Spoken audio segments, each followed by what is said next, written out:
कौटुंबिक वादातून माजी सैनिकाने हवेत 2 राऊंड फायर केल्याची घटना नेर येथे घडली। या प्रकरणी नेर पोलिसात तक्रार दाखल करण्यात आली। यवतमाळच्या नेर येथे कौटुंबिक वादातून माजी सैनिकाने घराशेजारी राहणाऱ्या पत्नीच्या मामाच्या घरी हवेत 2 राऊंड फायर केले। संजय शामराव राठोड हवेत गोळीबार करणाऱ्या सहाय्यक कर निरीक्षकाचे नाव आहे।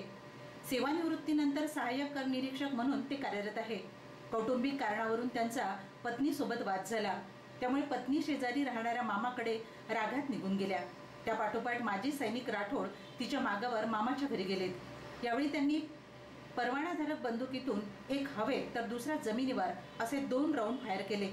यामुळे कुटुंबातील सदस्य चांगलेच घाबरले।